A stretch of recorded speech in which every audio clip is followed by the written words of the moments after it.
I love Pokémon. I remember as a kid, I started watching the anime, and then one year for Christmas, around 2016, I got Sun and Moon as a present, and I was ecstatic because this was my first ever Pokémon game, and I finally got to experience what I was watching in the anime for so long, and since then, I've been a Pokémon fan ever since. I've played every new game. I've maybe not liked them all as much as I have others, but I've still stayed a fan and I've still enjoyed it. That's why around 2019, when they announced that they were making a live-action movie, I was ecstatic. I remember being in secondary school, sat down at lunch and getting the notification on my phone that, oh, they're doing a Pokémon movie, and I remember watching the trailer there and then and just being in awe and pausing at specific moments to get a look at specific scenes. I looked at that one frame of Charizard in the trailer for at least 5 minutes, and I wondered why I was bullied. And then I saved up to get the movie on Blu-ray because I wasn't able to convince my parents to go and watch it with me, and I watched it immediately and loved it. I think I watched it like 5 times in 1 week.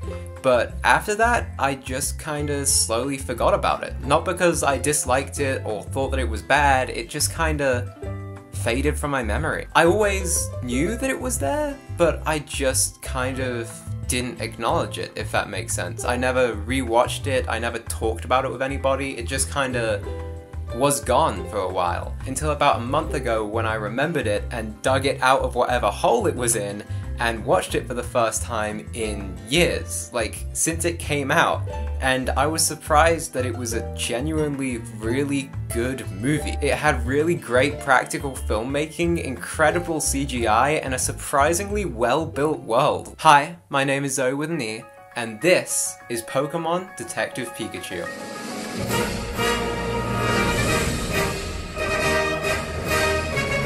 The movie begins with a cold open of Mewtwo in a lab as a mysterious Pokémon and its partner drive away. Then Mewtwo breaks out of its containment, chases them down, and causes them to crash. And look, not to open on a negative, and I get that this sets up the story and the mystery, but this kind of feels unnecessary. Like, this scene feels like such a downgrade compared to the rest of the movie. It was very clearly filmed at day, and they made it look like night, but they did such a poor job at doing that everything looks shittier as a consequence. Like, it being color graded this way makes the CGI look so much worse and so much more obvious. Like, that car is clearly fake. On top of that, literally the very next scene feels like a lot more fitting of a beginning for the movie. It's this really pretty series of shots showing off Pokémon in the real world with glorious CGI and great designs, and then it transitions into an introduction of the main character. And not only do I think this works as a better introduction for the movie in its own right, but it also works as a lot better of an introduction for the first ever live-action Pokémon movie. Like, fans waited decades for this, and this feels a lot more ceremonial than some kind of generic cold open. Anyway, as I mentioned, this scene introduces us to the main character, Tim Goodman, played by Justice Smith. He's an average guy working an insurance job being dragged out to the tall grass by his friend, Dopinder. Dopinder brought Tim here to catch a Cubone since Tim has no Pokemon partner, no friends, and no bitches. Cubone is lonely. Exactly! Then we get to watch as Tim attempts to catch the Cubone, and this scene is fucking great. Any lifelong Pokemon fan dreams to go out into the real world and catch real Pokemon. I think it's why Pokemon Go did so well, and this scene is like the ultimate dream fulfillment. Like, I dare you to watch this without a smile on your face, and if you can, you know, fun, fuck off. I feel like now is a good time to talk about the actual Pokemon in this movie and their designs, because honest to God, this is the best outcome we could have gotten. It's not an ugly Sonic situation, it's not whatever they're doing with the Minecraft movie, and it's not even just a direct translation from the games. They genuinely took the time to take the Pokemon from the games and anime and translate the design flawlessly into real life without losing the core design that people love. Take Pikachu for example. Instead of making him a one-to-one translation, they gave him details like fur, more animalistic-like features, and they even gave him whiskers. Like, that is crazy attention to detail. And they did this by spending an entire year before shooting began researching and building skeletal structures and testing and referencing.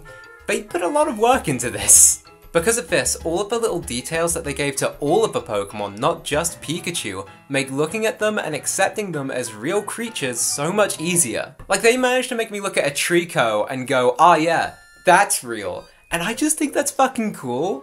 They even got RJ Palmer, the guy behind those freaky, realistic Pokemon designs, to help out on the movie, and I just think that's kind of neat. I won't lie, not every design in this movie is perfect. Apom is a little uncanny, Morlul is a little too cartoony when compared to the rest of the Pokemon, and Mr. Mime needs to fucking burn, but none of them stand out as bad or distracting.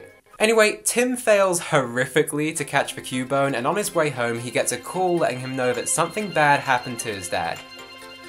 He cannot catch a win for the life of him. So he makes his way to Rhyme City to meet up with Police Lieutenant Yoshida, played by Ken Watanabe. Missed opportunity to have an Officer Jenny cameo, by the way, but like, it's whatever, I'm not salty. He lets him know that his dad died in a car crash, asks him why he's a bitchless, friendless, Pokemonless loser, and then sends him on his merry way. Tim then heads over to his dad's old apartment where he's accosted by a Psyduck accompanied by Lucy Stevens, aka Catherine Newton, aka...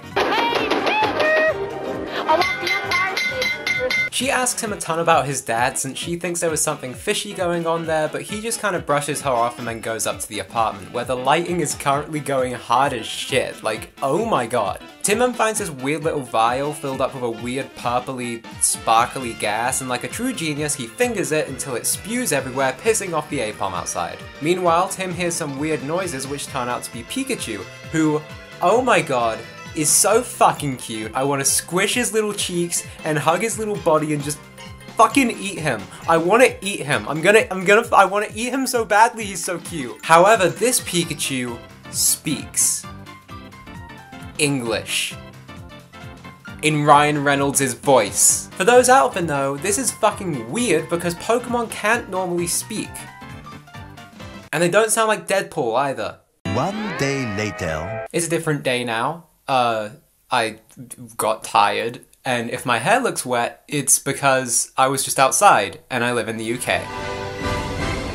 So that's that. So while Tim is questioning his sanity because he just experienced the equivalent of hearing your pet dog sing opera, the wild Apom from earlier break in looking to do a murder. Tim and Pikachu flee upstairs where Pikachu is being no help at all and Tim is just inches away from getting his shit rocked by Curious George's fucked up mates. Then Pikachu and Tim jump down a garbage disposal into the street where the Apom have now chilled the fuck out. Life could be a dream. Tim and Pikachu talk and it's made abundantly clear that Tim is the only one that can understand him, and so they agree to go and get a coffee and talk since Pikachu realizes that Tim's father is also his missing partner and that he could be the key to finding out where he went. Side note, I think this entire scene in the street is just really neat because there are so many cute little details in the background, like an Octillery using all of its arms to cook, a Charmander's tail being used to heat up a pan, and an Arcanine being used as a patrol dog.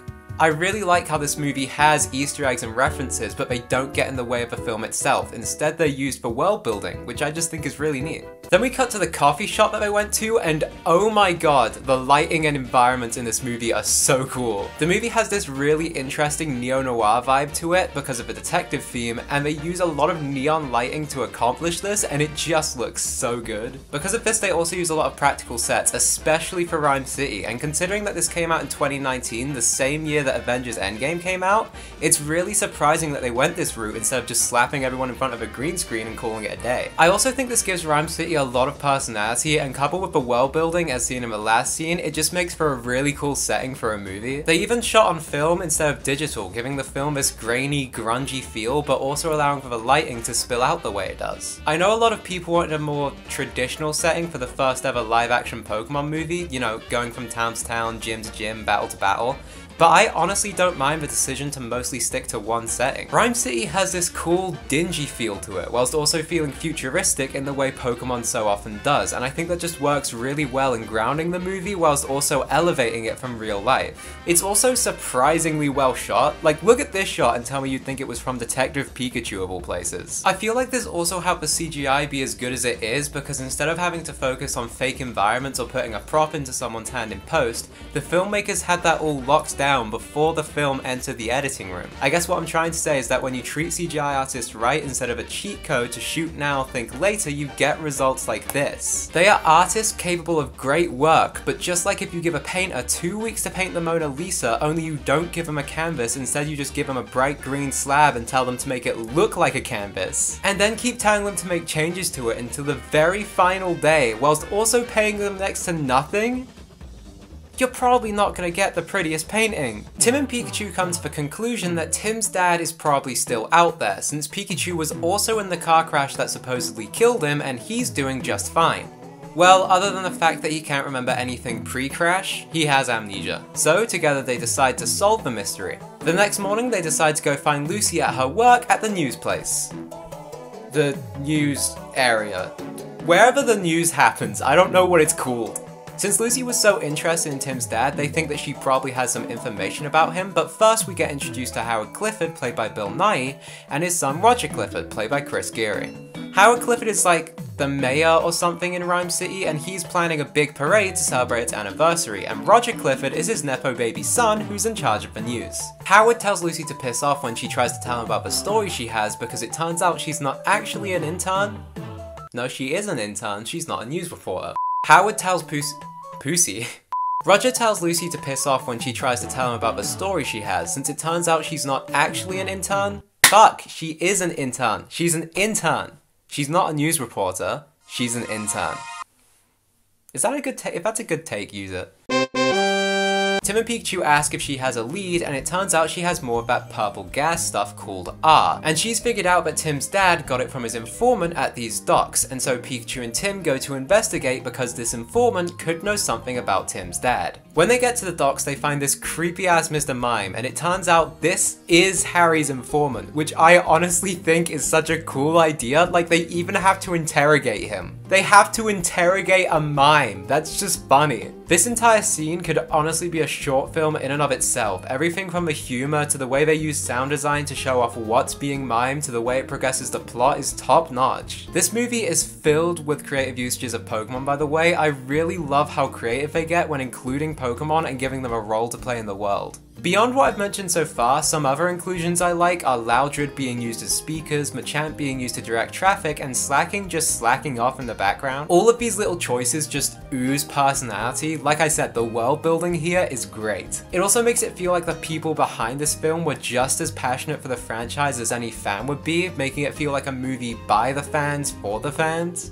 I just think it's kinda neat, you know? Through their interrogation, Pikachu and Tim learn that the R came from a Roundhouse, an underground Pokemon battling ring in Rhyme City. They head there, and this is the best scene in the movie, hands down. In this scene, we get a glimpse into Pokemon battling in the real world, and it is beautiful. We're treated to a Gengar versus Blastoise matchup, and watching them duke it out, hit critical hits, and use moves from a game like Double Team is nothing short of magical. Not to mention, Gengar's design is clean as fuck. I will admit, this is something I wish we got more of in the movie, since it is kind of lacking in Pokemon battle action. Like, other than this scene and the actual climax of the movie, I cannot recall another Pokemon battle off the top of my head. And honestly, it's a real shame, because this is by far the best, most memorable action of the movie. Not that the other action is bad, just that Pokemon battles are what people will come to when it comes to Pokemon. You know? Tim and Pikachu very quickly meet this exotic man who is very pissed off since Pikachu apparently beat his Charizard in a battle before, leaving it with scars. They try to convince him to just tell him about the R and Tim's dad so that they can leave, but instead he challenges them to a rematch for the information. So they accept, but Mr. Exotic gives his Charizard a fuck ton of R to power him up for the battle, and I've been holding it back, but I have to say it. Charizard is a fucking badass in this movie, man. His design is so cool with his scars and his scales and his gross ass wrinkly skin, and then he does some shit like this and I'm not supposed to clap? I'm not even a Charizard person. He's overrated as hell, but oh my god, his design looks incredible in this movie. Anyway, Pikachu immediately has some regrets since he realizes that Charizard is about to make him the world's fluffiest pancake, and things get even worse when he realizes that not only has he forgotten everything before the crash, he's also forgotten how to use his powers. Which, hey, it happens to everyone eventually, alright? Every 1 in 4 Pokemon suffer from PD. Power dysfunction. Tim rushes into the ring to try and save Pikachu from being absolutely fried, but ends up just pissing Charizard off even more, and when Mr. Exotic tries to calm him down, he's knocked to the ground, unleashing a ton of R into a room filled with Pokemon. Not good. Pretty much immediately everything goes to shit. Loudred are blasting their awful personal mixes, Pangoro is tearing the place apart, and Slacking has finally shaken off Truant. During this, Tim realizes that Mr. Exotic has no helpful information to give, meaning that this whole thing was a dead end. On top of that, they still have a frenzied Charizard to deal with, so Pikachu throws a Magikarp at him and holy shit, Gyarados. I know I already freaked out about Charizard, but look at him! Look at my big wet boy! I honestly love everything about this design. How freaking big he is, how he has this frosty look to him, everything here is perfect. Gyarados flushes Tim, Pikachu, and Charizard out of a roundhouse and into the custody of the police. Still no Officer Jenny though, which is a shame. It's the only time I'd let the police fuck me. Tim is brought back to Yoshida, and even though he tries to explain everything that's going on, Yoshida isn't having it and shows Tim the security tape of his dad's crash, and it doesn't look good. Hi, yes, it is another new day, and I am wearing the same outfit as yesterday, and my hair does look like shit, and no, we will not talk about any of it. Tim and Pikachu are completely discouraged, and they have a little heart-to-heart reflecting on their adventure up until now, and this is a genuinely really sweet scene. I've not talked about it yet, but the dynamic between Tim and Pikachu is actually really entertaining to watch, and even these heartfelt scenes don't feel forced or manufactured. They have really good chemistry, which is surprising given that one of them is entirely CG. Even in things like the Sonic movies, I feel like the chemistry between the live action and CG characters can feel kind of wonky, but I never got that vibe here. When they're having their little back and forths, it feels natural and believable, like two actors riffing off of each other. No, Harry ain't dead. No, Harry is dead. You're wrong. Sorry. I saw in the police report that he's dead. Just because the cops say It means he's that he's dead. legally dead. It also gives the movie so much levity, like, this movie is surprisingly funny and out of pocket at times. We're not playing charades! Okay, I'm gonna get a knife. Not the knife! Okay, bad idea with a knife. You're adorable. They can't understand me, kid. It's me. It's that stuff that I put up my nose. I'm actually pretty good at being alone at night. Nope. Pokemon, gotta catch them all. It's you and me.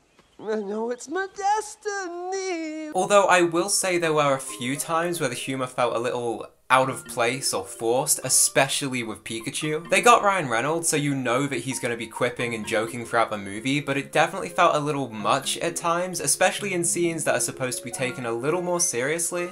Like, in a scene where mountains are literally folding in on themselves and he's about to get crushed, he makes a joke about climate change. Which, sure, is kind of funny, especially when it comes out of a Pikachu, but it completely destroys the stakes and tension of the moment.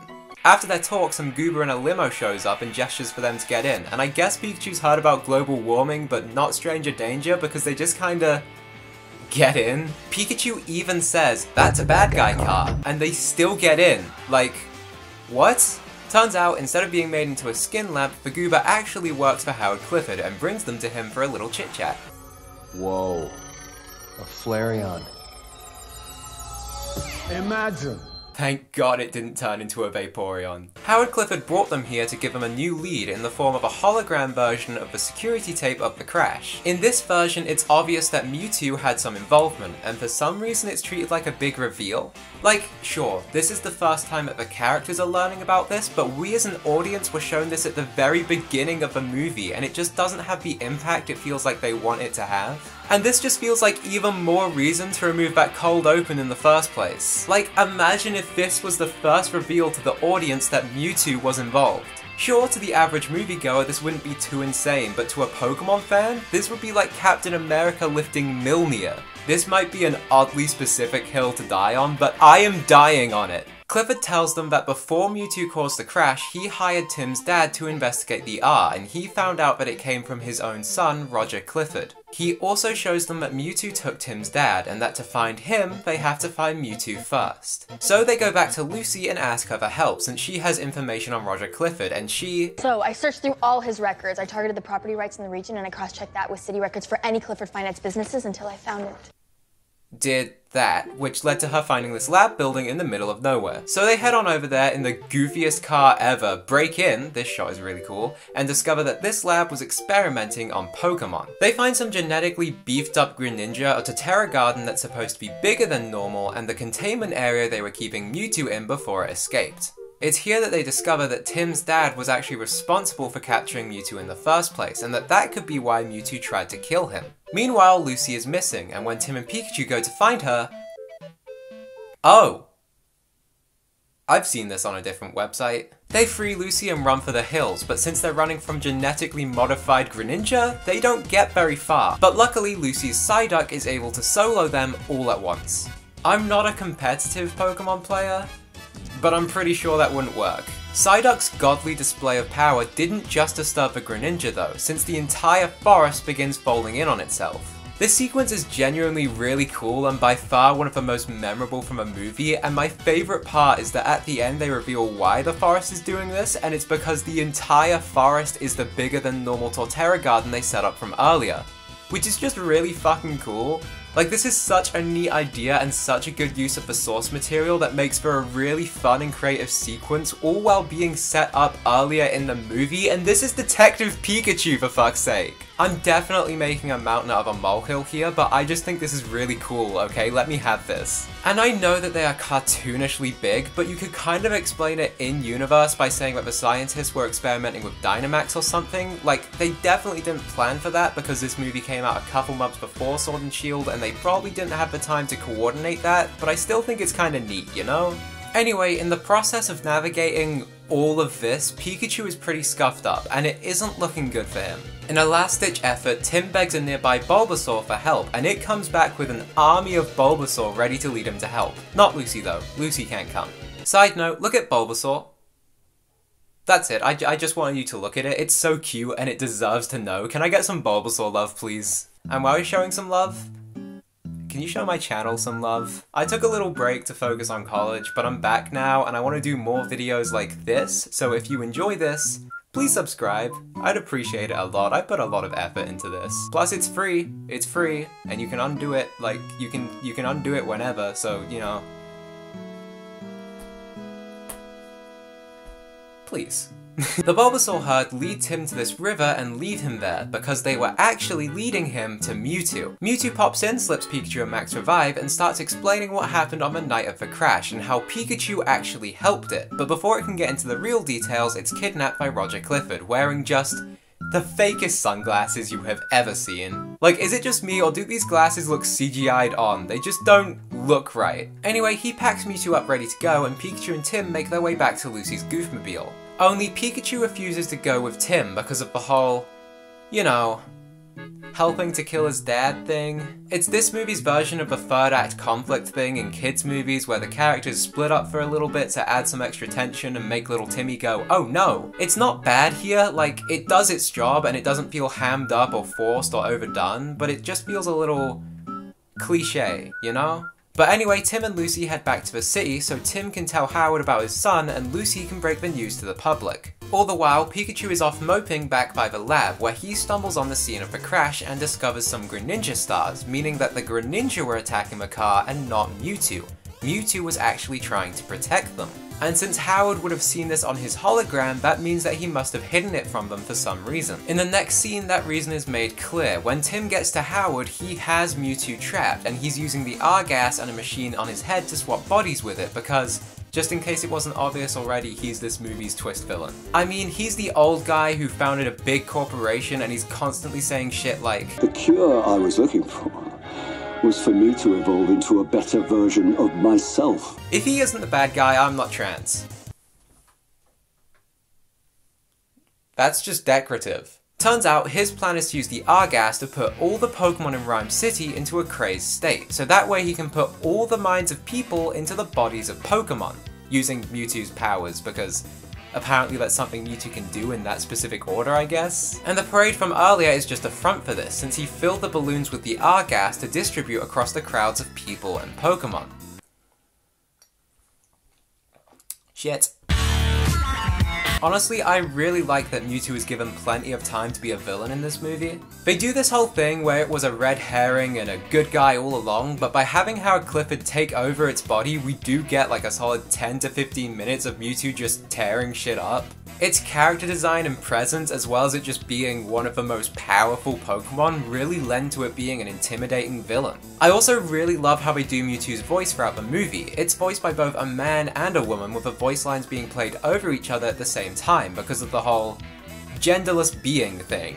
It makes for this really cool ethereal effect, and then when Howard Clifford takes over its body, they add his voice into the mix, which is also just really cool and makes for a much more intimidating voice. So Howard throws Tim aside and heads out into the streets to enact his plan, and now that he's Mewtwo, it's about as easy as breathing, so within minutes, everyone has been body swapped with a Pokemon. Meanwhile, Tim is trying to get the machine off of Howard's head to release Mewtwo, but he's having to juggle that with fending off a Ditto who was pretending to be Roger Clifford. Turns out the real Roger Clifford was actually locked in a cupboard for most of this movie, which is kinda funny. Meanwhile, Pikachu's just got back to the city only to find it all Freaky Friday'd. Lucy, in Psyduck's body, comes up to Pikachu and catches him up on the situation, and so Pikachu, now able to use his powers, challenges Howard to a battle. I'm gonna be completely honest with you, this scene just kinda goes hard as fuck.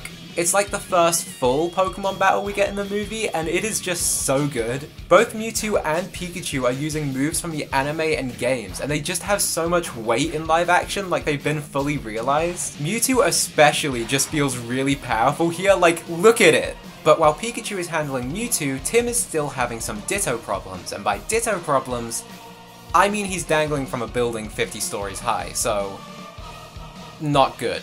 All the while, Howard is just watching this after throwing Pikachu aside, and it's like, bro, you are literally Mewtwo. All you have to do is think hard enough and Tim will implode. Why are you leaving this up to a Ditto? Because of this, Pikachu gets back up and Volt tackles Mewtwo through a building, and Tim gets saved by the real Roger Clifford. Should've just killed him, dude. Howard bounces back pretty quickly though, and is just about ready to smack Pikachu into another dimension. But with Ditto dealt with, Tim is able to take the machine off of Howard's head and give Mewtwo back its body. Back on the ground, Pikachu and Tim make up, and Mewtwo promises to undo everything that Clifford did. Afterwards, Howard Clifford is arrested, and Roger Clifford finally lets Lucy break the story that she wanted to at the beginning of the movie. Even though he hasn't been through the development everyone else has, but like, it's okay, who cares? Then Mewtwo sweeps in one last time for the big twist reveal of this movie.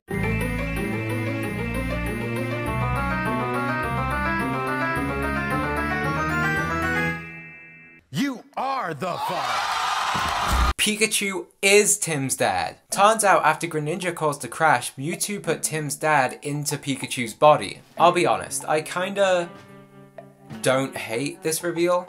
I know some people don't really like it, and it does kinda shoot sequel potential in the foot, and I'm not crazy about it either. But at least it makes sense. Like, it explains why Tim and Tim alone can understand Pikachu. It explains why Pikachu never reacts to the R-gas because he's already got a person in him, and it explains Tim's dad disappearing. It just kind of feels a little tropey, you know? Like, Mewtwo even says the father you were looking for was with you all along. Like, come on. So after all of that, Tim's dad is put back to his normal Ryan Reynolds self, and they all live happily ever after. The end. Until the second one. They're apparently doing a second one. They're gonna put Ryan Reynolds back into Pikachu. They're gonna do a little fusion dance thingy, and then they're gonna solve a new mystery. 10 seasons in a movie, Detective Pikachu. And that was Pokemon Detective Pikachu. Overall, a much better movie than I expected it to be. Like, I didn't even get to go over everything I like. On top of everything else, I think this movie is really well casted, has some stellar music, and even more cool shots like this or this. Like, as a movie in its own right, it's pretty solid, and as a video game adaptation back in 2019 before the likes of Sonic, Mario, Fallout, or The Last of Us proved it could be done without being god-awful, it might as well be Citizen Kane. Don't get me wrong, it's not perfect. There are certain aspects of the source material that could have been adapted a little better, it feels a little tropey at times, it's very reliant on people having played the games before, and the writing feels pretty janky here and there. But despite that, this is still a really well put together movie that went far beyond the bounds of what was expected from it. I mean, imagine if they put this much effort into the games. We'd be playing Pokemon God of War by now. Unfortunately, this movie does kind of feel like it's falling into obscurity. Like, not only did I forget about it for a little while, but I've barely seen anyone talk about it after its release. It did pretty alright at the box office, and there is a sequel supposed to be in development, but overall it just doesn't feel like this movie is getting the attention that it deserves. I think this film goes beyond just the live-action Pokémon movie. It makes some really cool decisions, makes a really interesting world for itself, and opts into some really interesting filmmaking. So to see it not get the attention it deserves just kinda stings a little. But I don't know, maybe I'm just not looking in the right circles. Either way, I hope this video helped bring some attention back towards the movie because I really would like to see more of this, and if we can't get that, I'd at least like to see what we did get be properly appreciated. But with all that said and done, I'm just gonna go back to scrolling on PokeTwitter. What the fuck is he doing to that Lopunny?